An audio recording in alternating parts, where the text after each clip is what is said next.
She's so fine. Very fine, my friend. Indeed.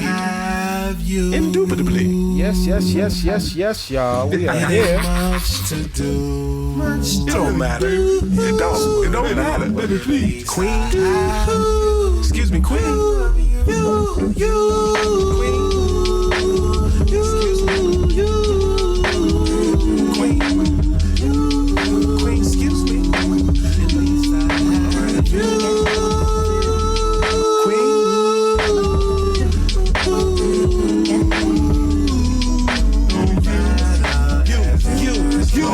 You stay with me. We can be a family. We can change, raise the family tree. We can laugh, let the family be. You was who I came to see. We're going live a little bit. A little bit here and there. What's going on? Nothing much. Hey. Sorry, I'm a couple minutes late. No, you're good. I'm just playing a new track that I just finished, just because I figured it'd be perfect to open it up with. Nice. Taz and Dante are here. Yeah. I'm literally gonna just do the cold open, and then I'm actually going to use her introduction video to kind of open it up, and then we'll actually go live and actually introduce her. It's such a dope video, so. Yay. Okay, cool. I'm ready. Here we go. I am Tasneem Nathari, aka Hood Rap Feminist. We moved to East Orange when I was in the 8th grade, and nothing was on my mind but boys. I couldn't talk to my mother about everything I was going through with my first love. She didn't know I was having sex. There was a lot of things that she didn't know. From Hood Rap Feminist to Mommy Never Told Me, I said, yo, it isn't okay that all of these women can relate to what I'm saying. Even like my mom, she would always be like, oh, when you want to have sex, come and tell me. He never told her. And like, I wasn't taught about sex. Sex was taboo. I'm like hanging on the door. Like, I'm thinking that he's like killing her or something. Like, now I know he was. He was. Right now we're bonding over trauma, and I just thought that it would be better to bond over healing. Now I can handle stuff better. You know, I just know some more. I'm wise. Leave it alone. You know, fix what's not broken for what? Yeah. I don't want to be with somebody who can give or take me. I don't want to look too Vulnerable? Yeah, like too dependent. We're talking about your relationship. No matter what a person does, you have to understand that your vulnerability is still a choice, but it's also something that's necessary in order to build trust. No, you don't know that. Throughout the conversation, we were talking about a lot of different things, and they began to touch on their childhood. I got trust on no one tatted on me when I was 19. Like, I learned that from like young. You can't always trust everybody. Just kidding. Can't argue that point. I can't argue with that. But you don't think you'll ever meet somebody that you can trust enough? It's like a 50% chance, but I doubt it.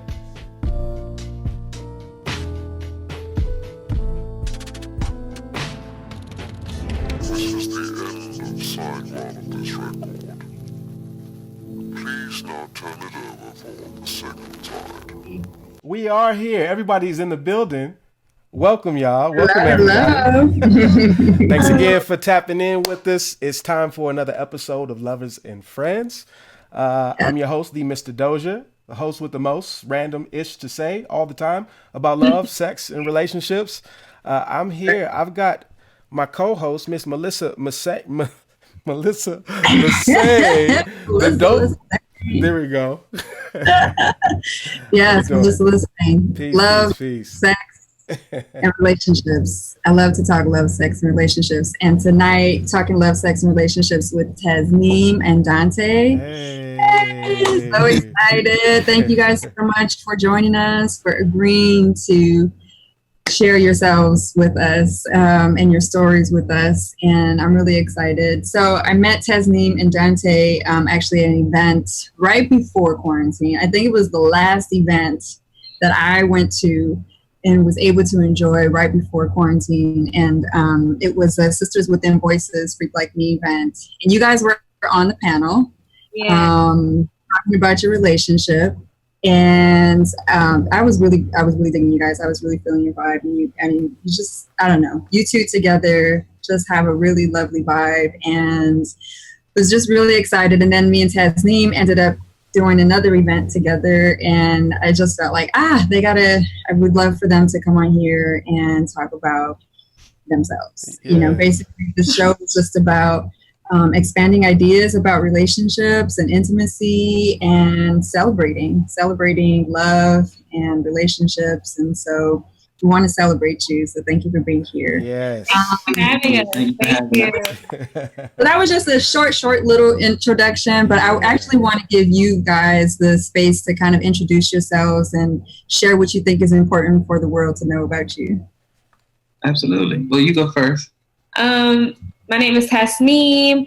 I also lovingly refer to myself as hood rap feminist, and I've gotten other people to do it too. Yes. I'm an artist, a digital content creator, a writer, and this is my partner, Dante. We are an artist couple, a creative millennial couple, and we work together on almost all of my projects and now his project. Super dope.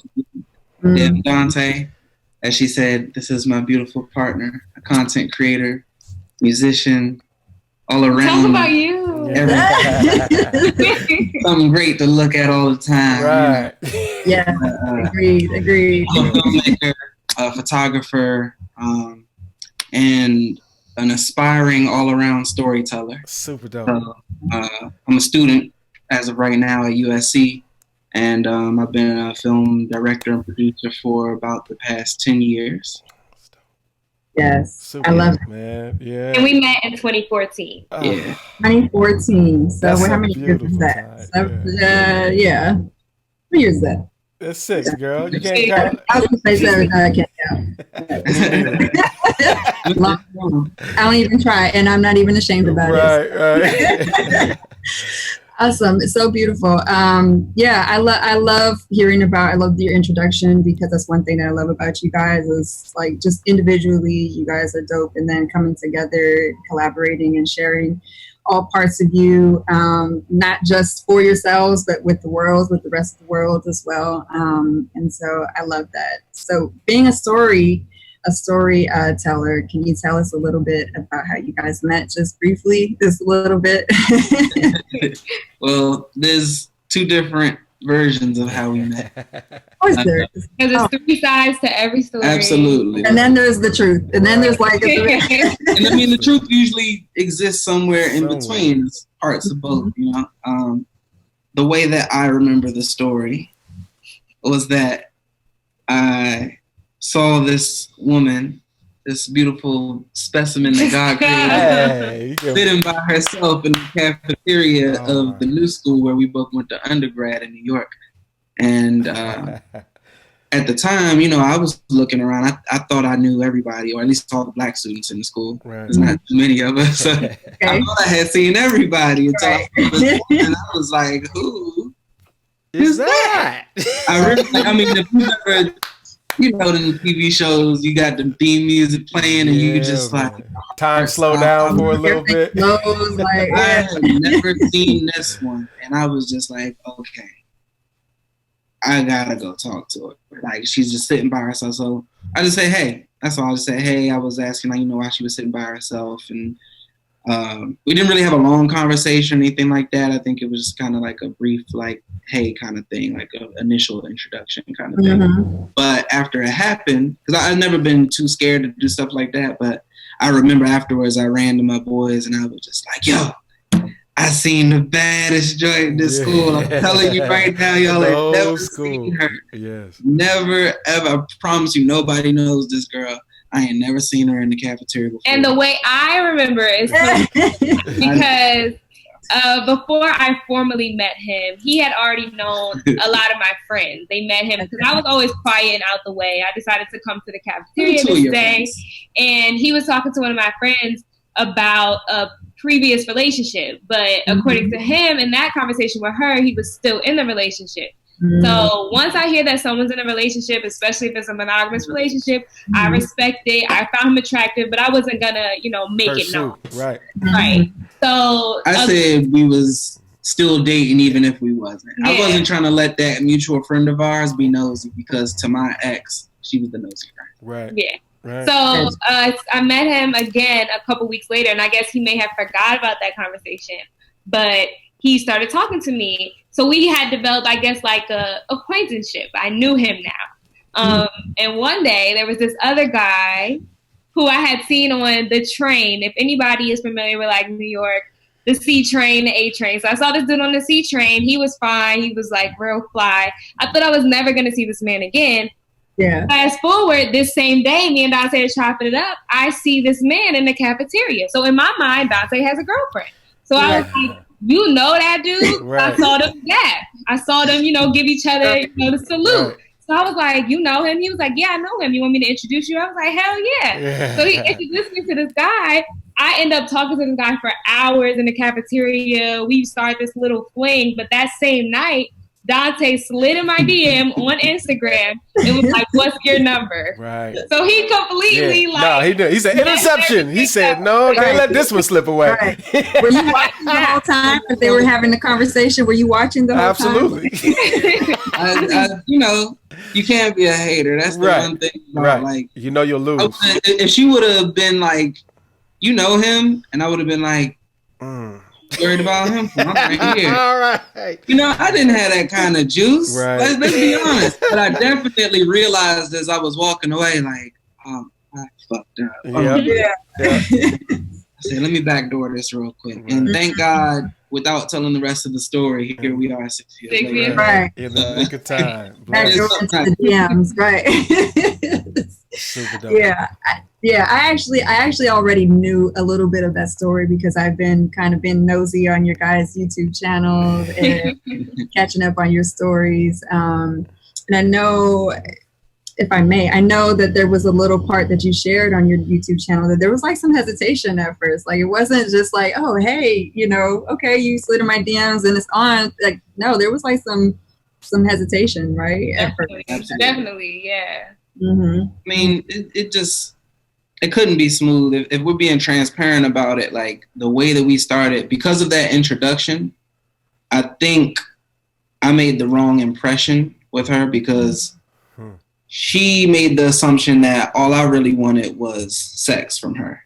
And being that she was recently out of a relationship anyway from high school or whatever, she's now in college, ready to be young, wild, and free. She's like, well, what's up? Right. Yeah. And I had never been grown. This was my first time experiencing being grown, spending the night with a man. Right. So I was going to go ahead and do my thing. So I wasn't trying to be like in another relationship.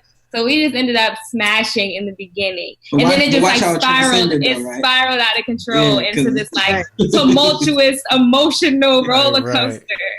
I was trying to treat her nice, and it would be like, as we started getting farther along, it was fun at first. It's like, wow, how nice. Then it's kind of like, yo, what are you doing? Are you trying to stab me in the heart? Are you trying to hurt me? Right. Why are you trying to play with my emotions? And I'm like, I really like you. And it's like, no, you don't. No. It was rough, but it just took a little bit of persistence. That's what I would say to any and communication. Persistence and communication. Yeah.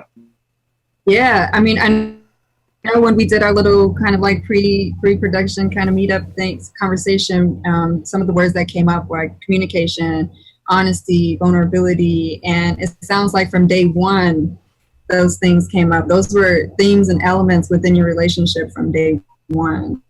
Absolutely. How has that grown or changed or transformed, throughout the years?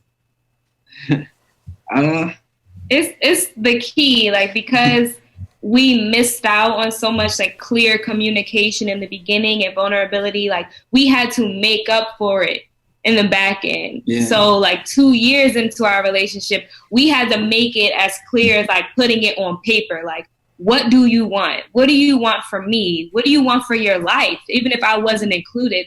And we called them care instructions. Mm-hmm. The same way if you were going out of town and you were leaving your plant or even your pets with a neighbor or a friend, you would leave them clear instructions on how to take care of something you love. So why not treat yourself the same way and be really clear and not expect your partner to read your mind. Yeah. I used to be like that. I used to be like, oh, you know, he went and got himself something to drink from the kitchen and he didn't give me something to drink. But I didn't say I was thirsty. Right. So like, why would he assume Right. to give me something to drink and stuff like that? Like just being clear and putting it on paper made it as clear as possible. Yeah, we do that so often.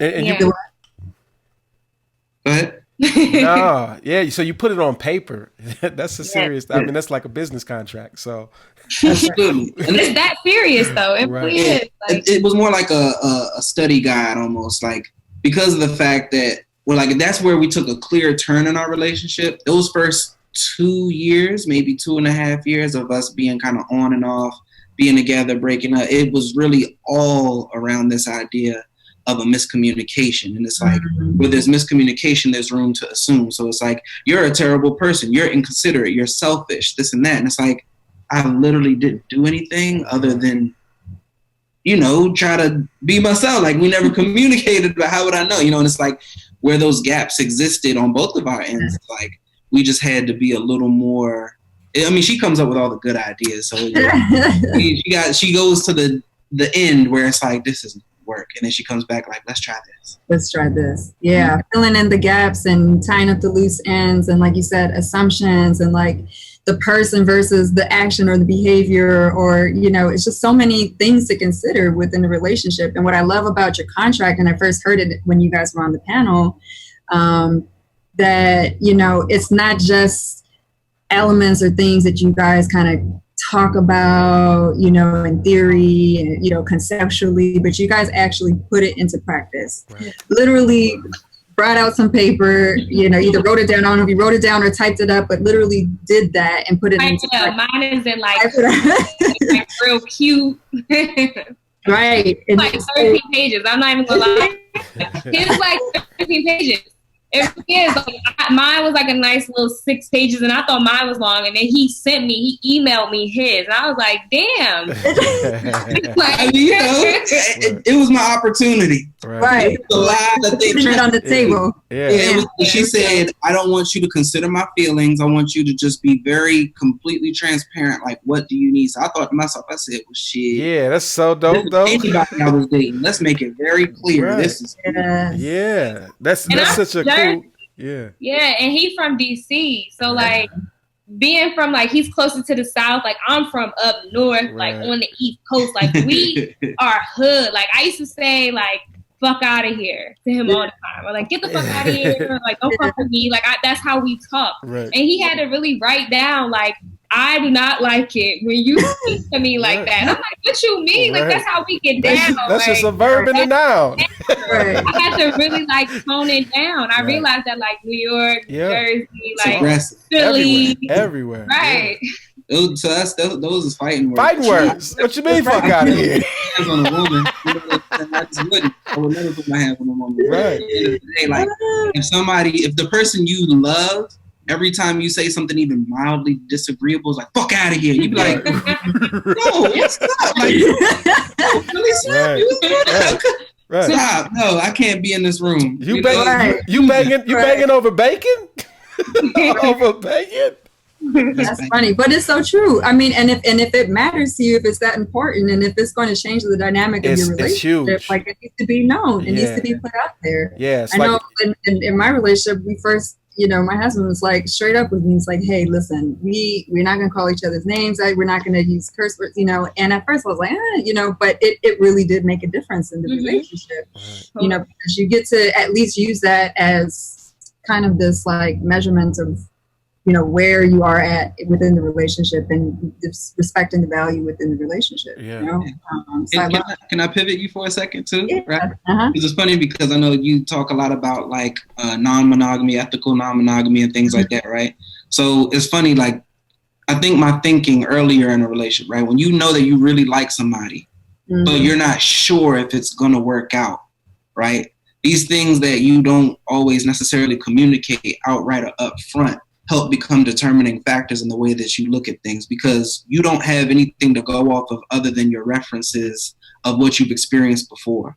So if I've had nothing but healthy communication in the experiences prior to, and she's had nothing but, or a majority of unhealthy, Right. communication and stuff like that. And that's the reference point. The only thing you start to do is you say, well, you talk to me like this, but here's somebody over here on the side who's talking to me like that. Why wouldn't I want to go and you start to do the comparison thing, and we should never compare ever. You want to deal with how you deal with each other, and I think it all goes into this idea of like, okay, so what are your love languages and how do you respond to each other in order to make something like a monogamous relationship work, rather than having to go to other people for different aspects of what you feel comfortable with or that make you feel, fulfilled. Right. Absolutely. That's why I love it, because you guys both took the time out to do your own individual contract, right, for your care. But did you combine that? Did you put it together to make one contract, or you just like, here's mine, this is how you take care of me, this is how you take care of me, kind of thing? Yeah, I feel like honestly at this point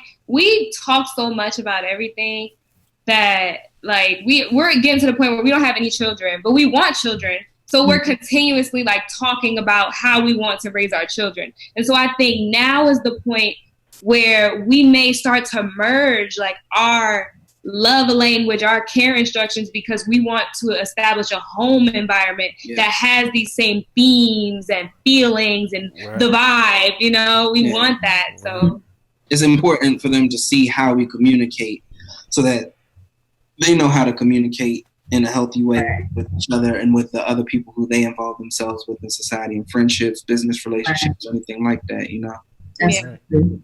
I can't wait for to be continued interview and your kids, hearing about your kids' contracts that they gave you on how to take care of them.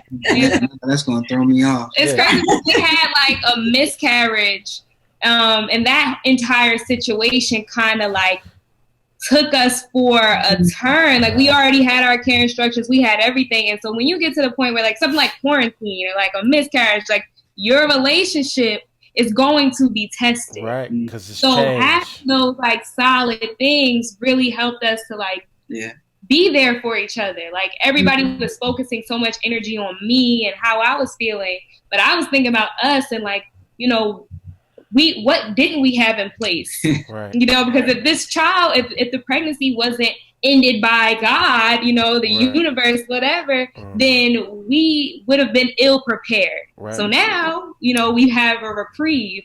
Let's figure out how we're going to do this. Yeah, that's so dope. I love it. That joining together. So can I be a little nosy and ask like some of the things that are in the care contract? Just one little thing that you want to share. If I have mine right here. and then after that, go ahead. No, I was just gonna say. I got a little video clip with you both. Is this a podcast that we're marinating on here? It looks so dope. I wanna play that after you throw this out, if y'all don't mind.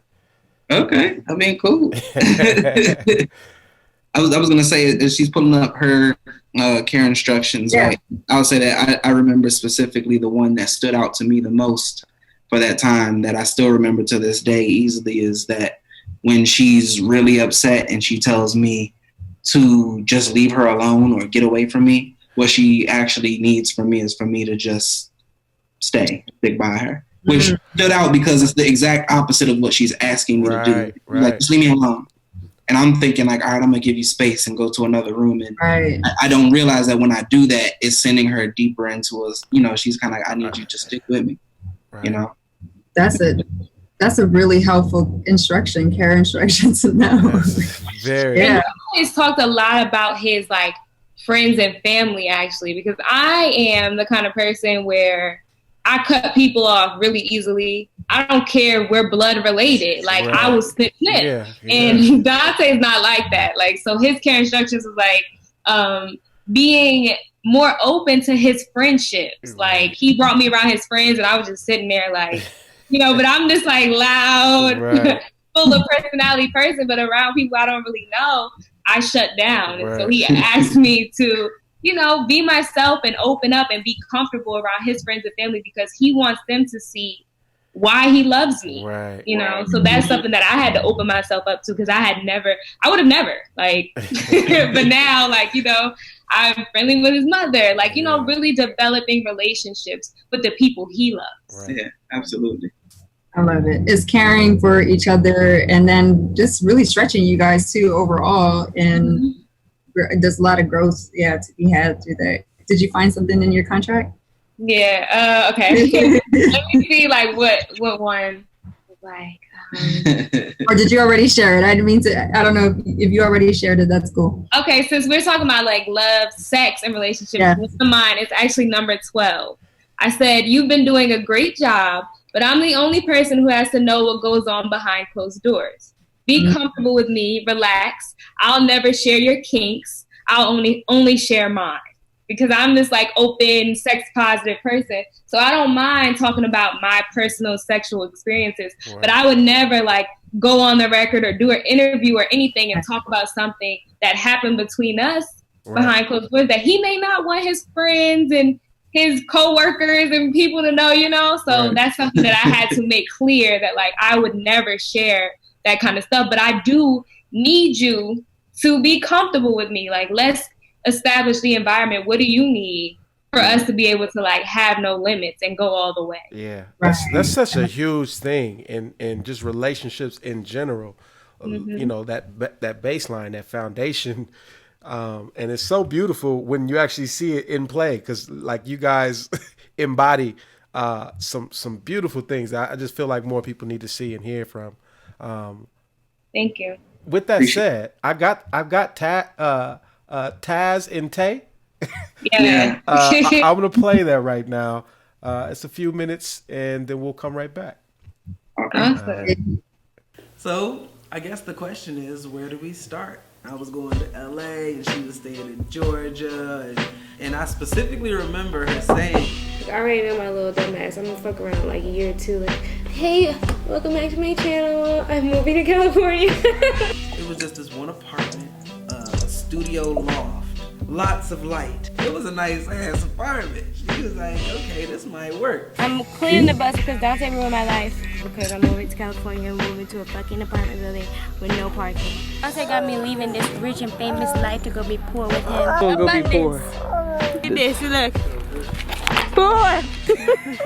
So when we first got here, I didn't have a job and I didn't have a plan. Like he was planning on going to school and all that stuff. So I'm like, okay, cool. On the road. Like I wasn't thinking about my creative projects as a career yet, the way that I am now. We're gonna talk more about that.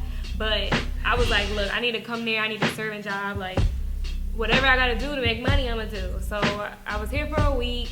When she gets here, things get a little interesting. But this is the first card I flipped over. Oh, shit. But just to settle all of this, we're gonna go on Monday because I'm off to Planned Parenthood. I told her, like, you told me in my reading that a baby wanted to come and I'm pregnant. And she was just like, I don't even remember what I told you in your reading. Like, I don't remember nothing. But this nigga just wasn't hearing it, so I ended up leaving. After my first appointment, I knew something was wrong. We was having a lot of very close to arguments. I kept saying like maybe we should just break up. Maybe in my view, at this time I'm pregnant with his child. She was like, I'm not coming back. Just like, you know, I'm gonna keep my baby she here. was like, you can just come on breaks to come and visit. Like, I'm not no FaceTime dad. Dante calls me in the morning. I have an attitude because he posts on Instagram before he called me. I'm like, yes, you know, and he laying on the ground and shit. Just got hit by a car. What the fuck? I'm done, B. I'm out the game. You hear me? Breathing different. Tasneem ended up coming back right on time. Everything was seemingly okay. You know, I got out of one of my slings. I'm still pregnant in this time. Low key, we could kind of have sex again. Well, we was fucking. She was trying to find a way to, you know. He was laying down like this. I literally had my arms up to the pillow and she trying to.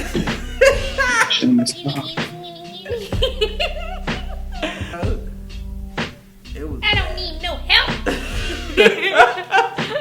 Granted, we known each other for some time. Take a whole day to recognize sunshine. At Hood Rap Feminist on IG. At Dante IG. Y'all, thank y'all for that, man. That's just a dope introduction to who y'all is, and man, I would love to play some games with y'all. I don't know if we can play any games. Melissa. What you want to do? Man, I don't know. There's a bunch of different things you could do. There's this one thing called the Oracle, right? And the Oracle, the way the game works is we're going to make y'all the Oracle, all right? Now, y'all have to answer our questions as a hive mind, right? One person at a time. Okay. All right. So you'll make up a name for yourself as the Oracle. I'm just going to call y'all the Oracle Hood Rat Feminist. Is that? Okay. And then, Melissa, we can throw any question out there. It could be on relationships. It could be on the meaning of life. And obviously, we're not taking this serious, but the Oracle knows all. Okay. All right. So I'll start it off. Oracle Hood Rat Feminist. How do I make love to my wife? Hold on. How about this? We're gonna be Oracle, Mahogany, and Cilantro. I like it. That'll make it easier. I'm Cilantro. She's Mahogany. Cilantro. Yes. So we'll answer separately. Oracle, Mahogany. Mahogany and Cilantro. How do you make love? Or how do I make love to my wife? Well, you have to listen to your wife's body. You have to learn the erogenous zones for her. You have to learn how she wants to be pleased. And then y'all can meet in the middle.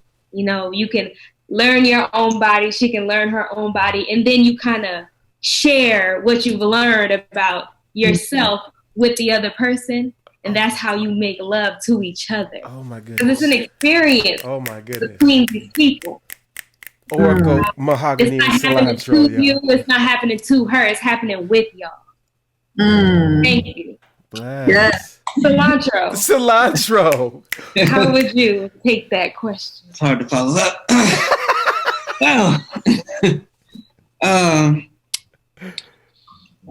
Thank you for asking the Oracle Cilantro. Oracle Cilantro. How do I make love to my wife? Honestly, brother, I'm going to have to tell you like this. It takes practice. You have to escape the confines of your ego and hypermasculinity and all that you've been taught prior to meeting your wife, and understand that your wife has been the prize all along. Anywhere that you've been along the pathway is only a journey. It's a step in the road to get to the final playground where you want to take some of the things that you've learned and implement them as a trial and error, but know that there's always another round. And you learn from the things that you do that didn't necessarily work out, and always be open to try anything at least once.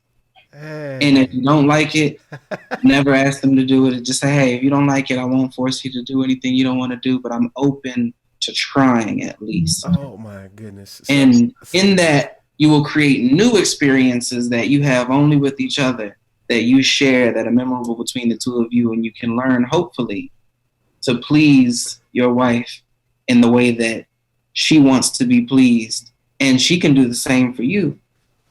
And it's going to be hard to come back from that one for anybody else. Oh my goodness. If that's what you care about, because maybe you don't mind if other people come in and challenge what you brought to the table, because it's not a challenge, it's an individual experience. Hey, ladies and gentlemen, the Oracles, Mahogany, and Cilantro. Give it up for them, please, please. Oh my goodness.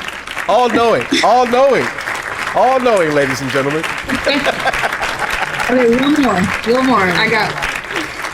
Okay, Oracle, Mahogany, and Cilantro. How do I maintain my individuality within my relationship?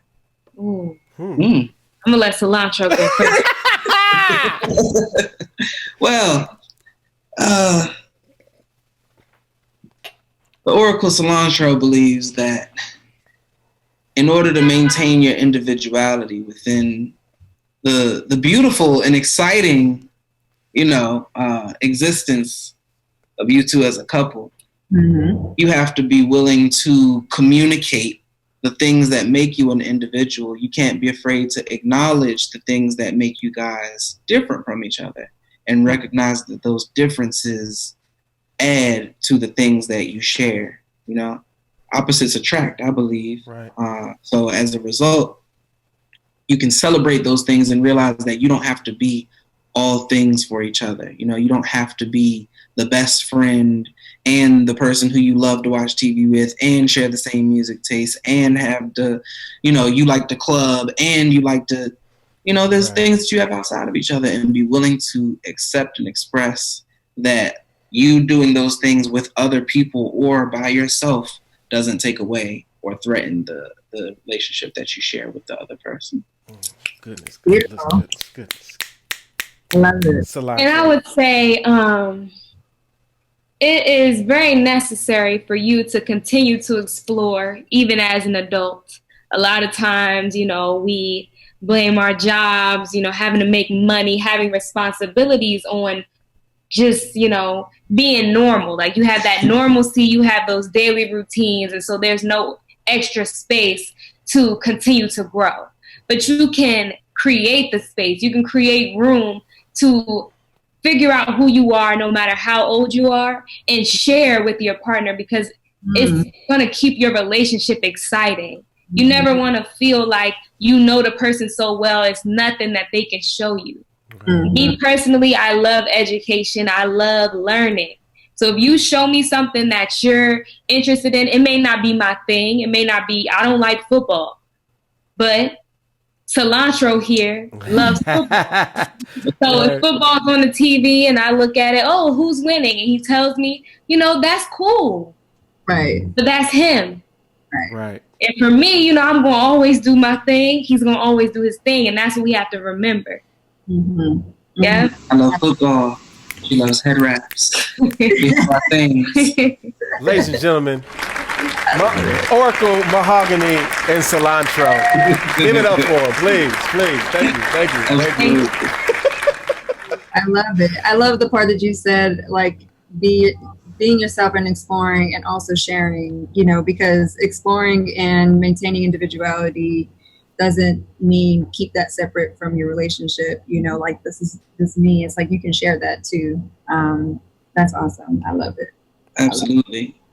So things are going to change too. That's the other part. We didn't say that, but you know, everybody's always changing. I think sometimes people get into relationships and by year 4 or 5, they'll be like, you're just not the same person I met. And it's like, well, did you want me to be? Right. That would be kind of scary if I was the same 21-year-old you met and now I'm 25. Like, transition's inevitable. I should be growing, and so should you. We should be different people, and we should be willing to grow with each other, you know? Exactly. Before I get on to the next topic that I want to throw at you guys, speaking of change, how often do you guys revisit your contracts, and do you have any tips for anybody who might be interested in creating their own care contracts within the relationship? Or even with not, if they're not specifically in a partnership, but just feel like it's important to kind of do for themselves? It's funny because I feel like we're always verbally adding things and just learning new things about each other. We were at like a very rocky point in our relationship when we first created the care instruction. So that was like the best way for us to communicate. But through that, we've been able to grow into a more verbal, reaffirming kind of situation. But I think we are due for some revisions, especially through quarantine. We have had miscarriages and car accidents and moving, and you know, that's our first time living in like our own apartment together. So I think there are some things we should add. And to anyone who's interested in doing it, I think it's just very important to honor yourself. Yeah, absolutely. Don't think about, you know, any traditions or norms that you grew up on. Like, it's literally about your relationship. It's about, you honestly want, I'm going to take that back about it being about your relationship. You honestly want any partner that you get with to be able to read your care instructions and be able to care for you. Yeah, and apply it. It doesn't necessarily have to be specific for that relationship. It's about you. Yeah.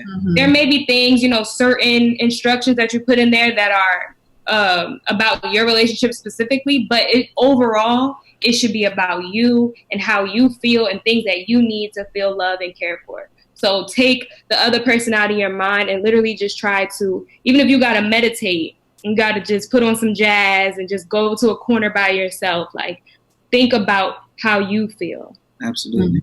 That was our extreme because, like I said, it was so bad at that point that if we was going to walk away, we probably wouldn't fuck with each other no more. You know, so our extreme was, okay, let's put it on paper, you know?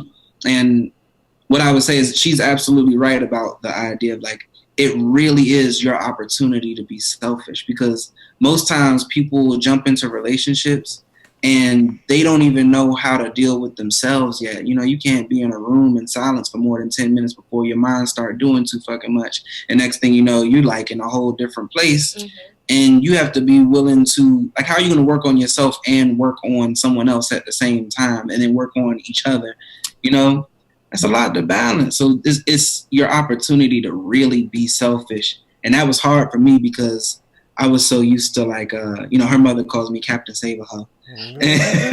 I was so used to always being like, you know, what do you need? What do you need? I want you to be happy. You. And, like, she was really a person trying to be like, what do you want out of life? What do you want from me? What do you actually want? Not what you think I want to hear, but what do you want? And I was like, damn, I guess I really got to think about that, you know? And I think if anybody out there who's trying it is like myself, and I think a lot of Black people are like that, they're taught to put others first in a lot of instances, you know what I'm saying? Like, take that time to really be like, nah, this is what I need. And hopefully if someone cares about you, they will take heed to that, you know, and really hear you. Yes, that's love, man. Learned a lot about yourselves, just as much, if not more, about yourselves than you did each other. So, absolutely. So, did you want to throw in something? I thought you were going to say something, Mr. Dozier. No. Oh no, I'm just like, I'm learning. I'm like thinking of my relationship. Like, Lord, I've been married 10 years and I ain't got no care contract. Like, what the fuck am I doing? That's why she's. That's why, you know, right? I gotta sleep on the couch. Right. But just that extra step, like be intentional about it. Intention. And like, or just share it with each other, or like just the process of, like you said, putting on some jazz music and just sitting there with yourself and like confronting and facing yourself and really, what is it that I want, you know, without caring about anybody's feelings, or maybe putting it in a better way, trusting that everybody else is okay and they're taken care of without any kind of consequences. Like, what is it that I really want and I need, you know? So I love that. That's beautiful.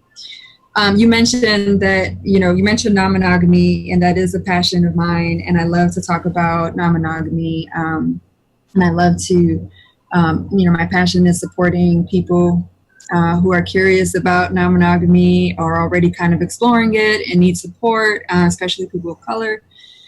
But really, ultimately, at the end of the day, the core message that I love to talk about is not about non-monogamy. It's not about monogamy. It's really just about, hence why I invited you guys here, is just expanding our ideas about intimacy and relationships and what that can look like, and that ultimately we have the say so. We get to decide, we have the choice, and we get to say what that looks like for ourselves, not our parents, not society, not our school, like just us. Like we get to sit with that, visualize that, desire that, like really own it and claim that, and make it happen. That thing too is like not just want it, like head in the clouds, dream about it and desire it, but like make that shit happen, like manifest work, it, really take action and put in the work to do it, because it's possible. Right. And it's whether that is monogamous or non-monogamous, like I don't care, just be intentional in how you're showing up for yourself and showing up in your relationships. It's hard. It's hard. Are both of you non-monogamous? Yeah, we are. So we say, like I say kind of that I'm consciously non-monogamous since I met him. But I think before it was kind of something that was with in me. I just didn't know. You know what I mean? I just didn't know. I didn't have a name for it. I didn't know what it was. Right. At the time, I was just like, I'm just a freak. I just like to, you know, have experiences but it was like, yeah. It wasn't until I met my husband, and he actually gave me the name, and I was like, oh, okay, there's actually there's like a name for it, and you know, and our experience started off in the swing community, and so even more so was like, wait, there's actually communities for this, like people are open about this, and they choose this, and so it was really eye-opening, and so yeah, so since day one in our relationship, we've been non-monogamous. But the more that we explore and the more that we talk about it and the more that I get into it, like I said, it's not about monogamy or non-monogamy. It really is about just like creating our own relationship and really choosing and deciding what works for us, you know. And knowing, like you said, just knowing these elements and like really pushing back on the things that we've learned about relationships or the things that we believe about relationships, you know. And it's hard because you really, really believe it at the core of you, some of these things. So to get pushback on that or to like have to question that is like, you know, because what's that? So it's conditioning. It's like really like, how do you unlearn things that you've been taught your entire life, even around the ideas of things like marriage, you know, we've had multiple conversations about marriage and like, why do we want to get married? And even to this day, we know all of the like spiritual reasons and everything else like that, but from a strictly like legal, logical standpoint, we can't make sense of it. But it's kind of like, you know what, we don't got to understand it. We just know we want to let's just do it. You know, it's like whatever, we end up fucked up off of it, we fucked up. You know what I'm saying? But like, it in theory, it sounds like a bad contract. It sounds like a really bad contract. Like, then you learn the origins of it, and you know, I mean, even I'm sure with the origins of monogamy and the origins of so many different things that we're taught. You know, our culture is stripped from us, and spirituality is stripped from us, and you know, all of these other things, you know, greed and I don't know, covetousness, you know, control, you know, they're added into our cultures, and you wonder how you get there, but it's still hard if you've been taught one thing forever, and that's how you define your own self-worth or self-esteem and things of that nature is based off of your ability to be all things for one person. Which and then it exists in society, right? And like still be able to function and like, you know, the challenge of being your authentic self, you know, there's already a challenge with yourself, but then you got the world too, right? You got your job, it could be at risk, or your friendships or family, you know? And it's crazy because it goes back to the brainwashing. You know, it's not even the brainwash. It's just the cultural programming of America, like just us being in the West. And now we pretty much ripple out into the world, and the rest of the world tries to copy us. But there's a reason why we got an alarming rate of divorcees, right? And domestic violence and all these type of things. And it's, to me, I mean, it boils down to just relationships in general, you know, not being real. You know, if you could be real with yourself and say, you know what, I'm better than that, and I'm going to walk away from that, that's going to be a better outcome from everybody, you know?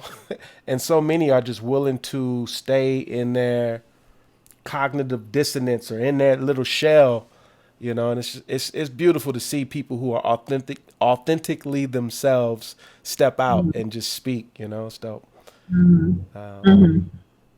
Yeah, so I talk about the kind of that concept, right? The concepts of relationships or whatnot. But I do, though, want to ask very, I guess, more directly, just kind of what your views are on monogamy, if you are willing to share. Because I know that a lot of times there's this assumption made, like we enter, and I did it, like as freak as I say I was, or non-monogamous at heart or mind, like I came into my relationship assuming that at some point it was going to still be monogamous. Like there was like this grieving that I had to go through of like, yeah, okay, cool, this is the thing that we're doing, but really we're monogamous, right?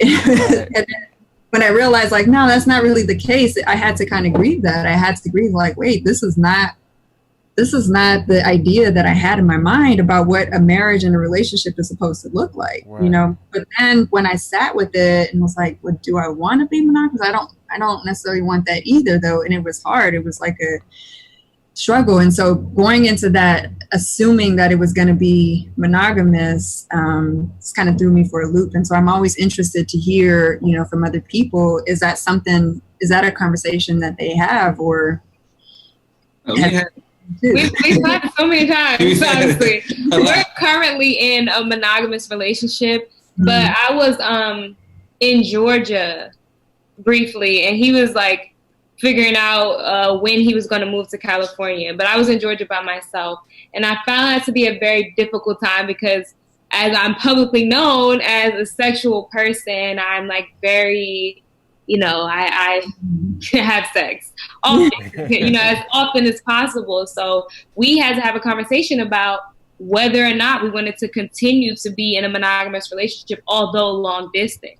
And we decided at that time, because our relationship was going through a difficult period because we just separated from each other. So it kind of felt like we were choosing that out of separation rather than like just because we were choosing because we naturally felt that. So we've had these conversations again and again and again.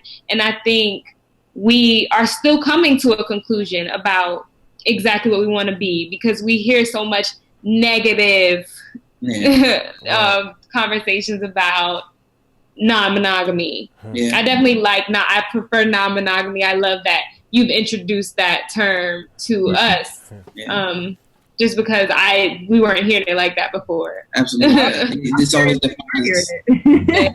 defined as like open relationship or whatever. It's just like, I don't know, I guess to be transparent about it, right? So it's like we said, it's about the way that you learn things and the roots of it, right? So there's hypermasculinity.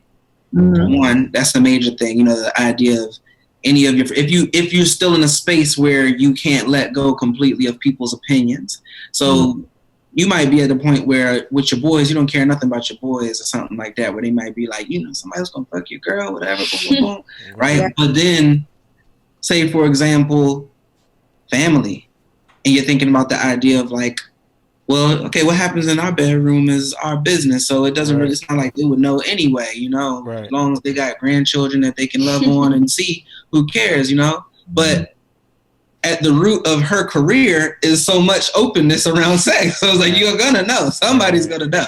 And it's one of those things like, do you care so much about the ways that others think about you? And then there's the other parts of it where like she was talking about, for me, that was mostly my stance on it, where I was like, look, I feel like I'm not opposed to the idea of non-monogamy, but it has to be for the right reasons. And he says that very but the reason being was because the only times the conversation would come up were when we wasn't on the same page with each other, and it had nothing to do with sex. A lot of times it was other things.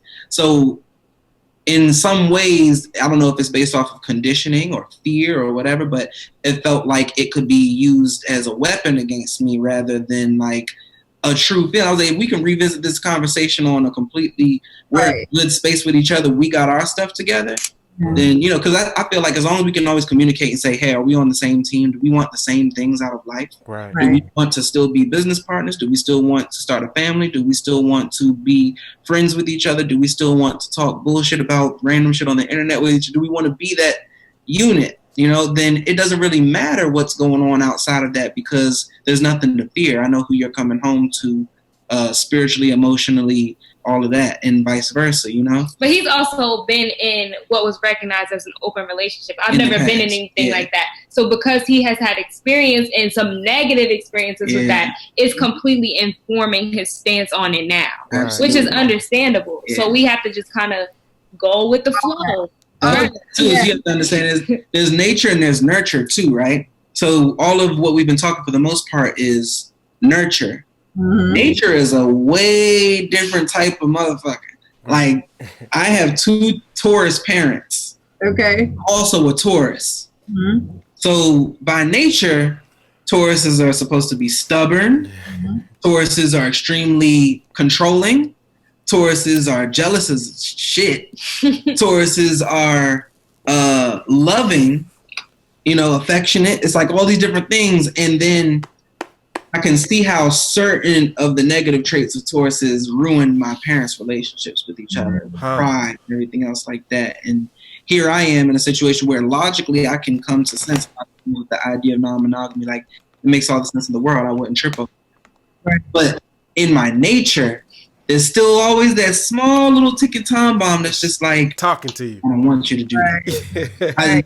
You're supposed to be me only. Nurture. It would be nice if we can say, oh, this part is nature and this part is nurture, and we can nicely categorize them and tend to them as they need it. It's not. It's like this. It's a blend, you know. Because at the same time, that pit in your stomach, that nauseous feeling starts to come up when you start to imagine and visualize the you know what I mean? At the same time, what is that really? You know? I love women. I'm attracted to women. I think I'm attracted to women more than I am men. So the idea of that my mind is sexy. For the record, makes complete sense. Guys are disgusting. Let me keep it a stack, right? This is, if we keep being completely honest with you, right? This is my own bias. It's unfair. It's completely inappropriate.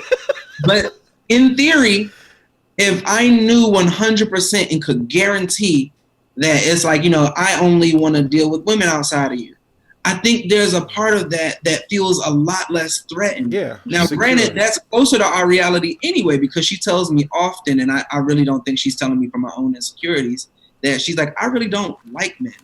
I like you. Right. I've grown to I really like you and the way that we have our thing, you know what I'm saying? But there's still always that little bit of fear in your heart that's kind of, because I think it's men are conditioned to be the hunters, right? Right. You hunt the prey. It's I want to be pursuing you, and I want to, Don Juanism, swoop you off of your feet and show you that I'm all the man you need. And if you feel like you need to go somewhere else, what does that say about me? And it's a self-esteem issue more than anything. You know what I'm saying? It's a security crutch. And if you can get past that, you can really conquer anything just in life in general, because if the truth of the matter is, if fear is the factor, if she was going to leave me for another man anyway, I can't do nothing about that. A dang thing. You was going to do that. Right. Exactly. Whether we was non-monogamous or not. Right. You was, once you got tired of my shit, you was out. Right. Exactly. So, no, it's true. I mean, I think, again, I hate to I do not like to talk about monogamy, non-monogamy, but I do want to say, I mean, just in general, even in non-monogamy, right? Because we could be like, oh, well, our agreements around this, this is okay, but I don't know about this, But the reality is that sometimes the things that we have boundaries around help us to have this perceived sense of security. You know what I mean? And control. Because regardless, whatever's gonna, like you said, whatever's going to happen is going to happen. It's not that boundary. It's not that contract that you wrote down that is okay, well, we were in the contract. But I hear, though, they're valid. And I really do commend that you are able to speak to those insecurities, and really embrace them and welcome them and acknowledge them and say them out loud, because without that, you go nowhere, you're stuck. Again, whether you're monogamous, non-monogamous, I really do commend that you welcome that, and you have that openness of conversation. And yeah, there's so much that you guys said and so much to consider, and I could go off into all kind of branches from what you said. And I'm trying to think of some of the branches. They always change their mind. I think that's the biggest thing. And that's something that's just to the core of any relationship, right? Like we were talking earlier about, do you expect me to be the same person in the beginning as later? We're allowed to change our minds. So if a stipulation that you have around your relationship is based on something that protects your own level of insecurity, you're going to get hurt all the time, because people are allowed to change their mind. You can't keep someone else in the same place that they've been at for the sake of your security blanket. You know what I'm saying? If she all of a sudden decides that she wants to be on some whole other shit. She's like, I need more masculine energy in my life. Right. I really do. Like, I love you. But it's we've had it for 10 years. I want more, like a different type, I'm not the most aggressive person in the world. Maybe she wants more aggression, more that pretty real, like, and that's just not me at the end of the day. To not that much, you know what I'm saying? I ain't DMX. Right. So she might want He is my favorite rapper. Hey, he's a legend, though. Thank you. People say Pandora's box, or gateway. Like, do you? That's my man's in them. Yeah, that's my dude, man. DMX, bruh. My favorite. Can't get mad if she changes her mind. She can't get mad if I change my mind. That's everybody. It's a very human thing. The only thing we owe each other is communication. It's honesty. Yeah, honesty and communication. Hey, this is how I'm feeling. That's why one thing that I know is that we would never cheat on each other. Yeah, I would never be deceitful. Right. She would break up with me before she'd be like, look, I'm gonna be honest with you. I'm going through some shit right now and I'm feeling some ways, and you're gonna be hurt either way, so I might as well be upfront with you. Exactly. Right. Everything done in the dark, folks. Right. Right. And to me, that's real love, y'all. That's love. Like, that's the highest form of love. You know what I mean? To be yourself. So. I do have a couple more questions, but I do want to check in on the time and make sure that, I'm mindful of your guys' time because I want to respect your time. Okay. So I'm very curious. You piqued my interest at the start of talking about non-monogamy. You were saying that you've heard some negative things, and I would love to just, open up the door, and I would love to talk about some negative things that you've heard. Give it to me. Share with me if you wish. On non-monogamy.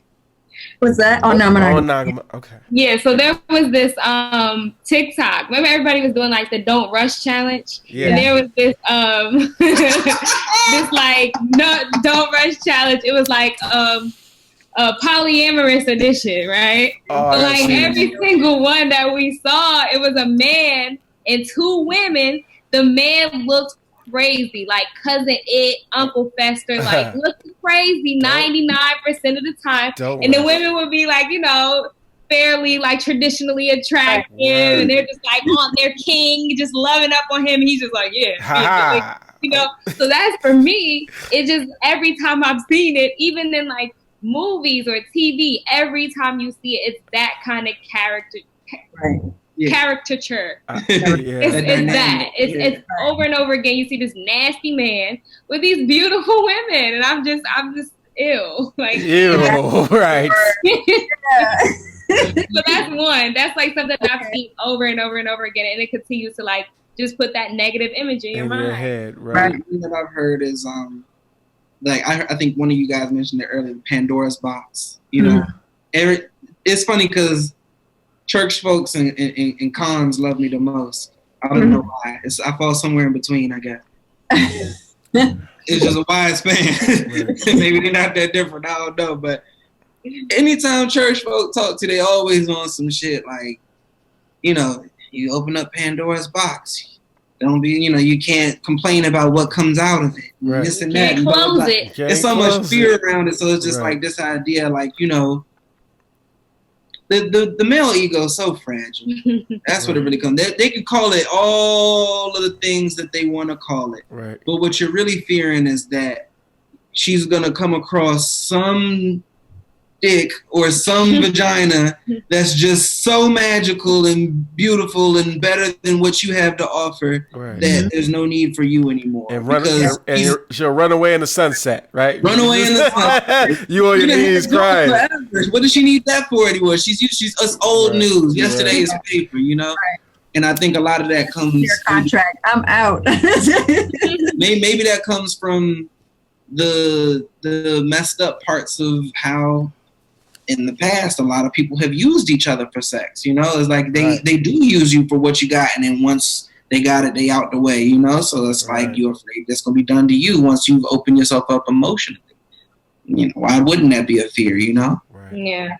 And I also like come from a family that like adultery has been a thing. Like my father has a child. my parents were married. My father has a child between my sister and I. Wow. So, you know, when you come from a background where deceit was like just so present and just cheating is just something that like really, really bothers me. It really, because I saw it growing up. It's something that like I saw destroy my parents' relationship. So it's hard to reimagine a traditional relationship when you've never seen a successful traditional relationship. We made a film about that called Mommy Never Told Me, and it's just about like how Black women and girls are introduced to love and sex. And so many people were saying like, I have never once seen a monogamous relationship be successful. My grandparents, but like my grandfather died before I was born, so I never got to see him with my grandmother, and she had all of these kind things to say about him. She was like, oh, you know, I just miss Daddy so much. Everybody called him Daddy. I miss him so much. Daddy used to do this. Daddy used to do that. So I got so dreamy, and I just have those like aspirations. I want to see that because I've never seen it. Right. Yeah. But we got to find it for ourselves. My grandparents met in like the 40s and shit. Like, it's just different. Like, the last one is children too. I think that's the other negative thing. People who don't know anything about it or haven't taken the time to study anything about it or are only used to the traditional norms will say, how are you going to explain that to your children? You know, like, what, you going to bring somebody else back to the house and have to explain to them that's not your mother or whatever? You know, it's like, you still want a family, right? Like, so how are you going to manage that? Like, as if children even know anything. They aren't dumb. They aren't dumb either. Like, you can explain something to a child once it's an age-appropriate conversation, but that's for another time. Yeah. No, that's why I'm so excited to talk about non-monogamy, because, you know, I specifically say non-monogamy on my page because I want to invite that openness. You know what I mean? I want to invite that space for you to create whatever that looks like. It doesn't have to be open relationship. It doesn't have to be poly, you know, it doesn't have to be swinging. It could be whatever. It doesn't even have to have a title or a name, you know? So that's why I'm so excited. And I love working with people of color too. And you were saying earlier how some of these things were kind of like taken from us, right? And then I know like there was a time when I was wanting to do cuddle parties. And I was really just like having a hard time because I was like, nobody's gonna come. Who's gonna come? Who's gonna want a cuddle party? What's the cuddle party? Oh, please define cuddle party. Insert cuddle party video. Yeah.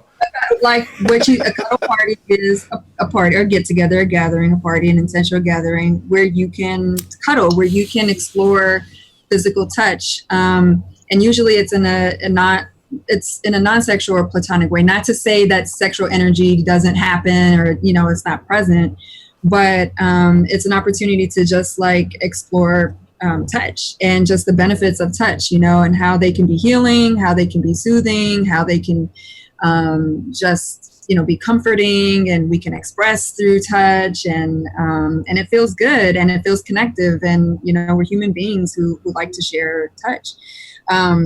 And so, yeah, we'll start it off with some games, maybe some kind of corny but fun games, you know, and then just kind of have like an open space for everybody to lay around and be hugged up on each other, or, you know, maybe it's back to back. For me, I started it because I think at the core of me, I love touch, but it doesn't come easy for me. You know, my family wasn't physically affectionate, or even verbally. We didn't have a whole lot of affection. Like my family loved each other. Right. We just didn't have that affection. And so sometimes for me, touch can be like, you know, I gotta tense up a little bit. Right. But at the core of me, I love it. And so it was just a way for me to bring that in, and invite other people who wanted to kind of explore where they were at in terms of touch, whether they were like me, and wanted to kind of like feel better about touching, or they love touch, you know, and they couldn't get enough of it. But anyway, so much. I can go on forever talking about it. Yeah. You know, that's crazy. I never heard anybody define something like that. You know, I love it. I met so many people before. I'm a hugger naturally. Like, that's just right. I would have Same. When I'm a master. I really fifth degree black belt. I'm a fifth degree black belt. I really hug people like men and women. Like when we hug, it's really like you can feel solid. the love. Transfer of energy. I meet certain people who, men or women, you hug, and it's always like you can feel they're kind of like. They church hug. The more we hang out and stuff, and the more we see each other and stuff like that, like you can feel their body change up, and they just are so much more receptive. Like you can feel the love, and it's usually platonic. You know what I'm saying? Always, it's really like they feel good with that hug. Like like that's great. You can tell they feel safe and everything like that. Especially when it's like another guy, it's one of your boys. You could tell he's like not used to that. You know what I'm saying? Right. That's the people because the games so deep that I was saying, kind of funny or whatever. It's not, we don't genderize them, and so there is opportunity for men to touch too, and in a platonic way. And I know that can be super intimidating, but I really just do invite that. Like I think we need more space for that, for that to happen, where it's not just automatically sexualized and and there's more platonic touch. It's just, it helps us to co-regulate, helps us to self-regulate and co-regulate, and I think it's awesome. So anyway, that's the story. Yeah, I was hear the rest. Brought that up, but I think I brought that up to say that I was just like confusing myself, kind of second guessing down. I was like, nobody's gonna come to it. Like none of my friends, no people of color are gonna come. They're gonna be like, what the fuck is this? Like, Right. But I thought about it and had to sit with it, and I was like, wait a minute, what am I talking about? Like, okay, maybe my family wasn't so affectionate, but just in general, as a collective, like we are touchy-feely people. We are, affectionate, like loving people. And why did I say all of that? I said all of that to say I lost my train of thought. No, you're good. That's probably my fault for interrupting you. No, good. I'm happy to share it. I love to. But it started because you were saying like that's why you love talking about non-monogamy. Yes. I lost it. Like in the beginning, you wanted to throw a cuddle party, and then you got nervous because you were saying no one's gonna come. Yeah, I don't know. I was somehow gonna link it up to non-monogamy, talking about non-monogamy. Probably saying that I think. That we think it's not for us, you know what I mean? I'm excited to talk about it because we think that's for other people. That's for white people. That's for, whatever. Like, that's not for us. That's not something that we can do or whatever. And I'm like, no, but it is. That's the truth. Yeah. It is. Like, we really can have our relationships look like anything. And that's why I love to talk about it, because it does exist, right? It might not be consensual, might not be ethical non-monogamy, but non-monogamy is happening all through our families.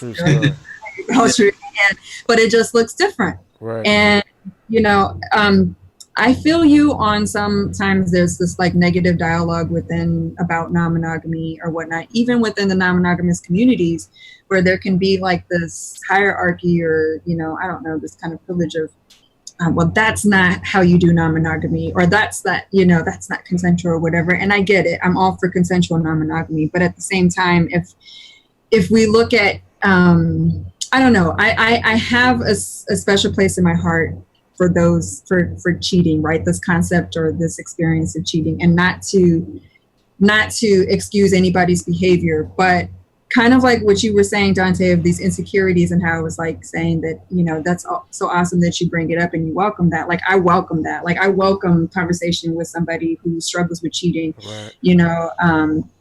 Because I want to know, like, what's under that, what's going on? Why is it that you feel like you can't have these conversations? Like, why is it that you feel like you can't share a part of this part with other people, and you can't just put it out on the table and talk about it? I'm going off into lots of tangents. No, but you're good.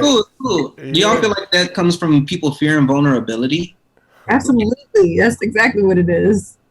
I think if it was more socially accepted, like if I feel like between Black women especially, like if you tell your homegirl and your auntie, like, yeah, my man and I practice non-monogamy, and they're like, okay, girl, good for you. Instead of, you let your man do that? You let your man do what? You get all that pushback. It's hard to accept something wholeheartedly and believe in it when everyone around you has something negative to say about what you're doing. Right.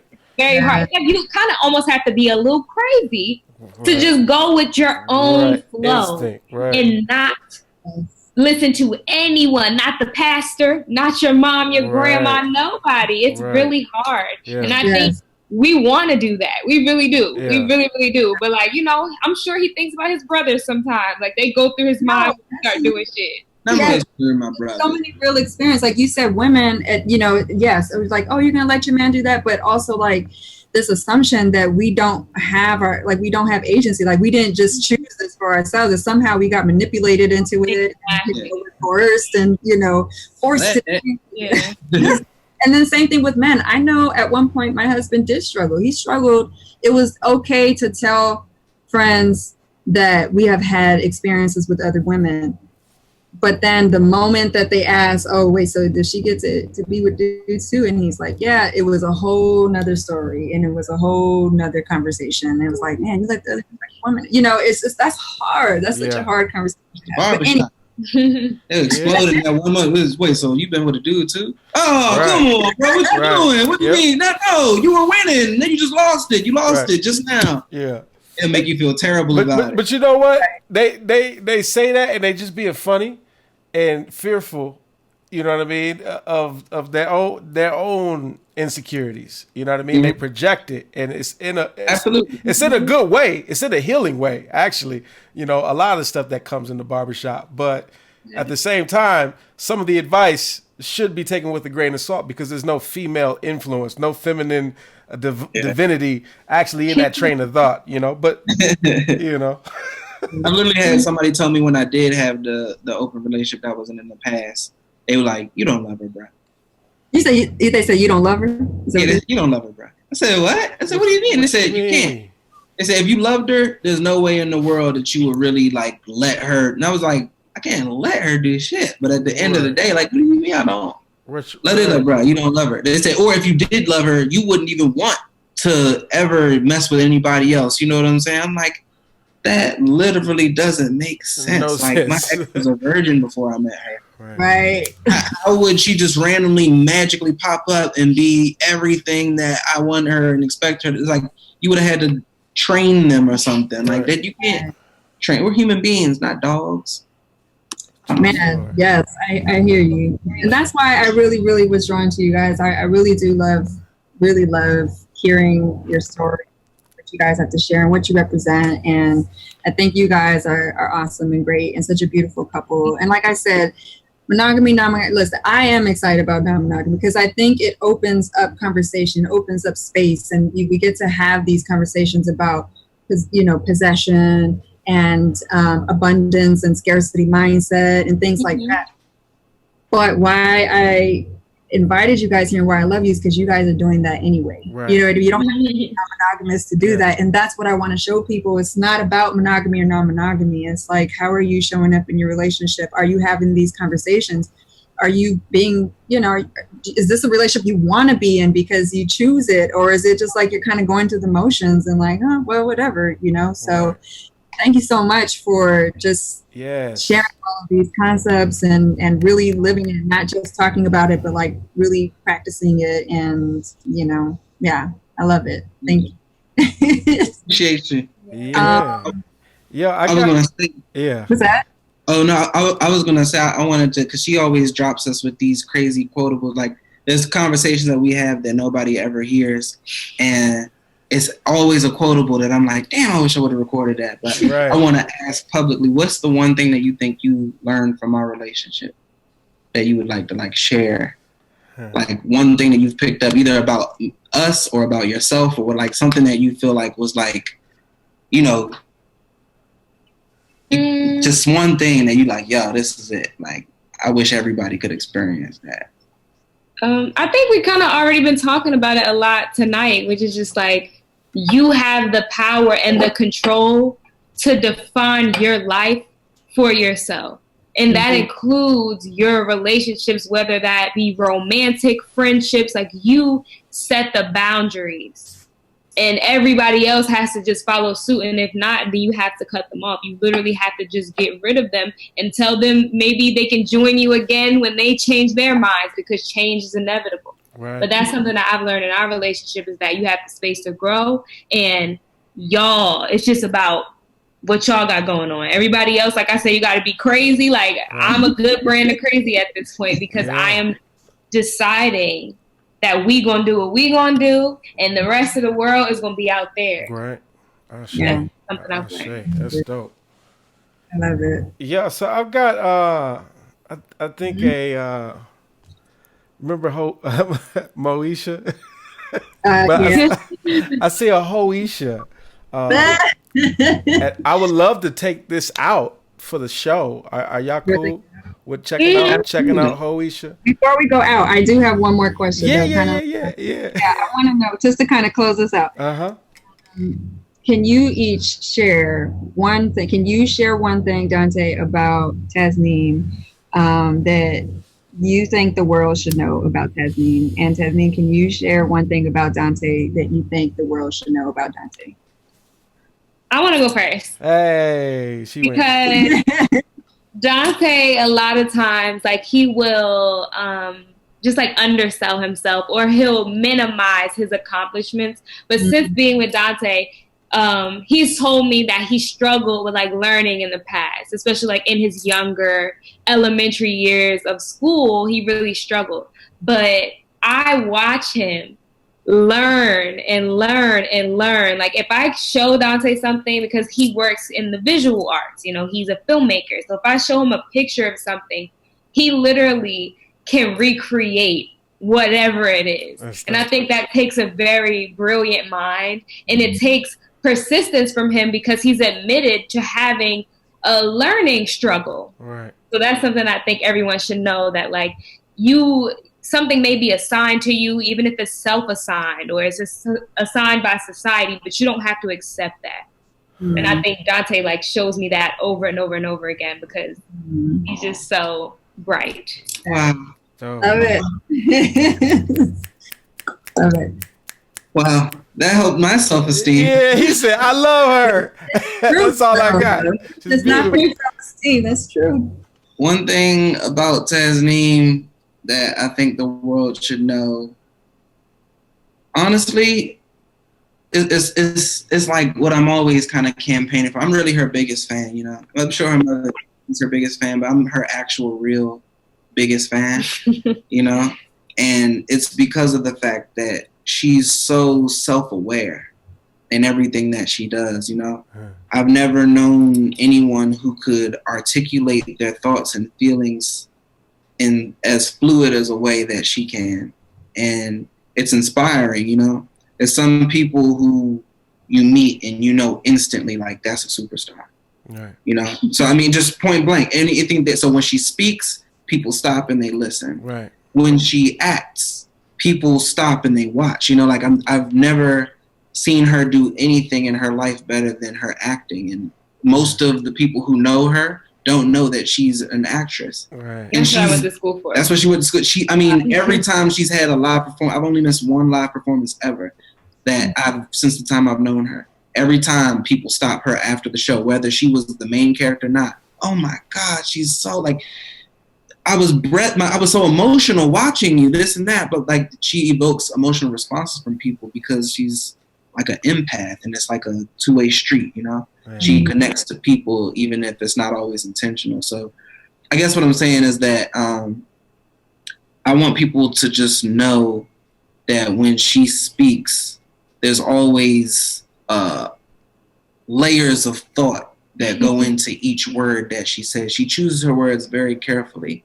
And even though she only speaks for herself in a lot of ways, she's always given a voice to the people who don't have it in them to find a voice for themselves. And that's what I appreciate about her. It reminds me often about being a storyteller and making sure that when I say something through whatever medium that I do that, what voice am I using and why? How is it affecting the people who are hearing it? You know? Because if you don't stand for something, you'll fall for anything. She stands for a lot of shit, you know? Yeah. Love it. I appreciate that. Love it. Thank you guys so much for being on here. I really do. It's such a treat. And thank you for allowing us to celebrate you and your love and your relationship. Thank you. This is beautiful. Absolutely. Yeah, and do you want to share where people want to stay in touch with you and follow you? Do you want to share what you got going on, if anything, or where they can find you? Yeah, honestly, if you follow me on Instagram at Hood Rap Feminist, that's kind of like where I place everything. And I'm going to be dropping a website soon. So if you follow my Instagram, then you'll know when the website is up and live. Yeah. And we have a YouTube channel. We talked about it today, but Taz and Tay on YouTube, where we document our life journey. Absolutely. I'm on Instagram. It's Dante.Bailey. Same thing, Twitter. Twitter's not really my thing. It's more like he loves Twitter. I love Twitter. Actually, I'm sorry, it's not Dante. It's Dante J. Bailey. I'm sorry. I switched up my thing. I tried to make it awesome. Dante J. But, yeah, and I just I'm really personable. So I mean, as long as you're not on no crazy wild shit, you can literally send me a DM and ask for my number. All right. We're missing that, the personal connection with stuff. God willing, even if I ever become famous or whatever or some shit, I'm always gonna be real humble about it. Hit me. Yeah. Put in the work. Love it, y'all. Absolutely. All right. You gonna close it out with Hoisha? Should I close out with Hoisha, or should I close it out with the film trailer? Hoisha, because we don't know. Right? They're gonna check that out though. He always listens to the EP, like he listens to the whole project all the time. Right. Yeah. Hoisha's relatable, Okay. I loved it. Y'all killed that. Thank you. By the way. Thank you so much. But Thank you. Without fail, thank you, Taz. Thank you, Tay. Give it up for Hoisha.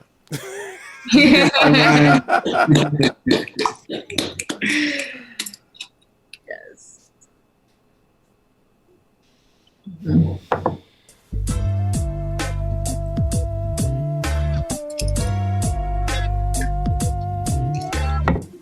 This lace front wig is too damn hot.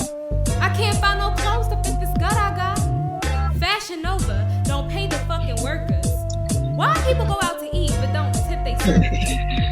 No followers cause I don't got no ass. Can't afford this lifestyle cause I don't got no cash. I wanna be bad but I don't got the grip. Can't get a Chanel bag if I don't suck dick. Bad bitch here, bad bitch there, bad bitches everywhere. Man, this shit ain't fair. Gotta get some eyelashes, nails done too. Can't forget the toes or they forget you. How do they do it, I ask myself. Trying to be a bad bitch is bad for my health.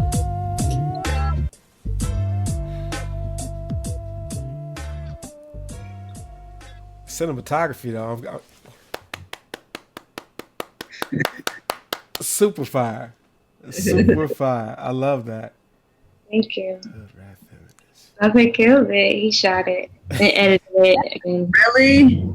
Yeah, all I did was like the set design. I wanted to make like an early 2000s inspired bedroom. All the production value was there. And I used to remember those little segments on Moesha when she opened up the show and closed the show with it.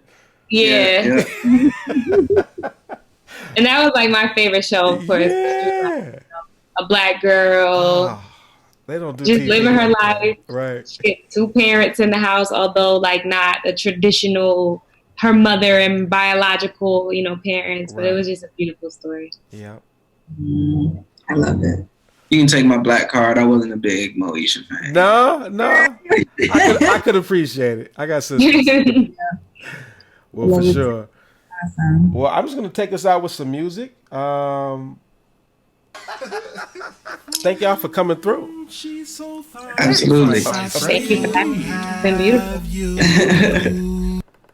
Are we still live? We are live, but I'm actually gonna do some little cutting out and some magic, and then the feed are cut. But goodbye, everybody. All right, we'll catch up with you guys. I'll catch up with you guys. Thank you again. All right, have a great evening. You guys have a good evening as well. When honoring the queens and creators love, I'm the strive to try to stay alive. In Babylon's trenches, even the men cry, even the sins die. When love is multiplied, consent for you and I. Now we ride or die, never fall off. Prepare for the call, she keep it real, but won't get too lost. Yeah, and never do flaws. We royal. Oh, she needs me to be free. We. Oh, she needs we free to be complete. She says she can do it by herself, but I can tell Queen needs help. So I push on, build up a throne, keep it secure, love in the home. I can't do it by myself, so the Queen says she could help. Keep building on, love that is strong, multiple times, multiple love.